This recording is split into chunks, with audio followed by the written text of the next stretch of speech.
Perkenalkan, kami dari kelompok 3, kelas C 2018 ingin mempresentasikan pembuatan DNA rekombinan menggunakan sel mamalia.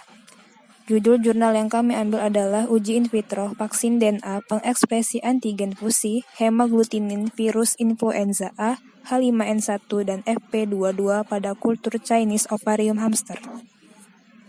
Jenis produk yang dihasilkan yaitu vaksin DNA pengekspresian fusi hemaglutinasi virus influenza H5N1 dan VP22. Target produk adalah menargetkan respon imun terhadap epitop virus influenza A H5N1.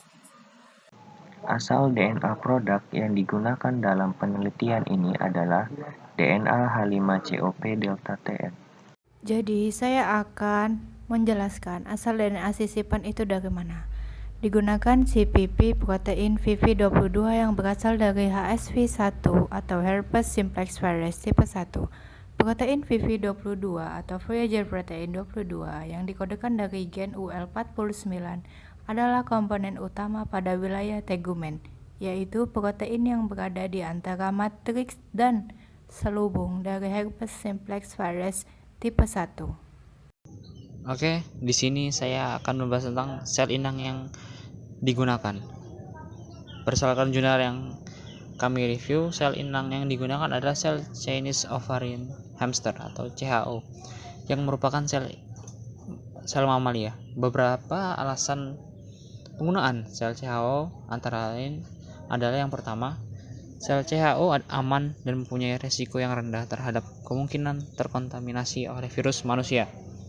Yang kedua, sel CHO mempunyai kapasitas yang tinggi untuk melakukan proses modifikasi pasca translasi. Selanjutnya, sel CHO yang pada awalnya selalu tumbuh secara attachment dan selalu membutuhkan serum dalam pertumbuhannya, tetapi dengan melakukan proses adaptasi, sel CHO dapat tumbuh secara suspensi dengan menggunakan media yang bebas dari serum, yaitu serum free media. Vektor yang digunakan sebagai backbone untuk penyisipan VP22-SACL adalah plasmid pcDNA 31H5COP delta TM SACL, in vitro gen Carlsbad CA. Vektor ini berasal dari pcDNA 31+ yang di dalamnya sudah mengandung H5COP. Posisi penyisipan berada di urutan asam amino ke-155 dari plasmid pcDNA 31H5COP delta TM SACL. Saya akan menjelaskan tentang metode atau cara penyisipan DNA sisipan ke dalam vektor. Yang pertama ada persiapan insert. Persiapan insert diawali dengan melakukan metode polymerase chain reaction atau PCR untuk mengamplifikasi VV22 yang di dalamnya sudah ditambahkan situs Salch dengan menggunakan primer spesifik. Yang kedua, ada pengkonaan fragmen VV22 ke dalam pcDNA H5COP delta TM. Vektor awal yang digunakan sebagai backbone untuk penyisipan VP22 Salch adalah plasmid pcDNA 3.1 H5COP delta TM Salch, yaitu in vitro gen, Carlsbad, dan CA. Vektor ini berasal dari pcDNA 3.1+ yang di dalamnya sudah mengandung H5COP. Posisi penyisipan berada di urutan asam amino ke-155 dari plasmid pcDNA 3.1 H5COP delta TM Salch. Yang ketiga, ada verifikasi DNA plasmid rekombinan dengan analisis restriksi dan sequencing. Hasil isolasi plasmid dipotong dengan enzim restraksi untuk analisis orientasi insert pada plasmid rekombinan. Hasil sequencing dianalisis dengan melakukan alignment menggunakan software Mega6 dan BioEdit. Yang keempat, ada transfeksi plasmid pcDNA 3.1 H5COP ke dalam sel coki. Sebelum dilakukan transfeksi, dilakukan formulasi antara plasmid, demerisi, dan optimem yang akan dimasukkan ke dalam 12 well plate dengan protokol yang ada di dalam demerisi, transfection kit. Pada hari dilakukan transfeksi, medium dibuang, kemudian dicuci dengan PBS 1 kali steril sebanyak 3 kali. Label 12 well plate sesuai dengan plasmid yang akan ditransfeksi dengan ulangan duplo, karena dalam eksperimen ini menggunakan well plate 12, maka masukkan plasmid yang akan ditransfeksi tepat di tengah cover slip.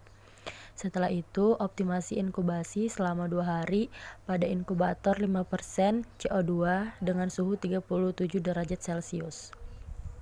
Yang kelima, ada immunostaining, penambahan VP22 secara terfusi dengan pcDNA 3.1 H5-CoP delta TM sehingga dapat membawa protein hemaglutinin masuk ke dalam sel atau intrasel dan menyebarkan protein hemaglutinidin sel sekitarnya sehingga protein yang dieksekresikan keluar sel lebih banyak.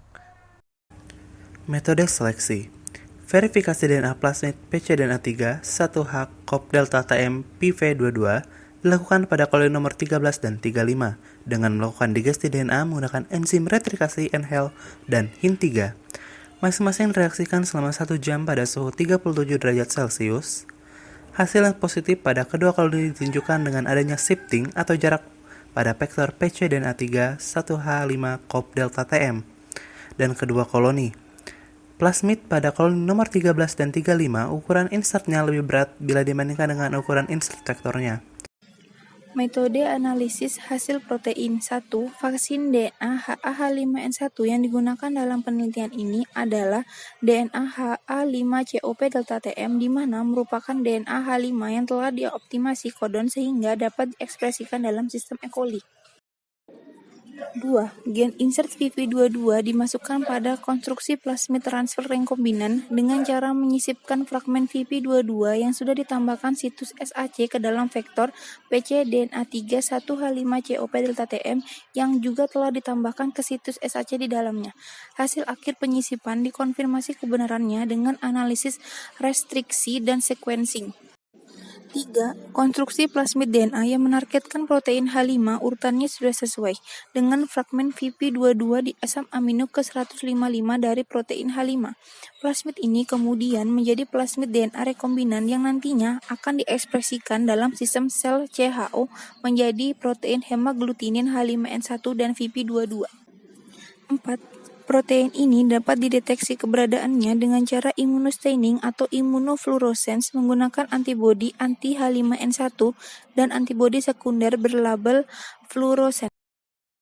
Jadi, hasil yang didapatkan dari immunostaining yaitu pada sel yang ditransfeksikan dengan kontrol pcDNA EGFP, terlihat adanya fluoresen hijau yang menandakan bahwa reaksi optimasi transfeksi berjalan dengan baik.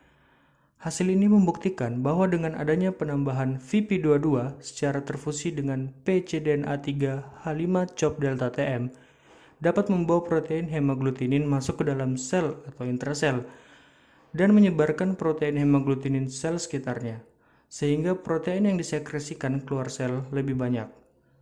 Dalam hal ini, VP22 bertindak sebagai cell penetrating peptide atau CPP, sehingga protein hemaglutinin H5N1 dan VP22 dapat diekspresikan pada sistem ekspresi prokariota, namun kemampuan migrasi intraseluler belum dapat dibuktikan.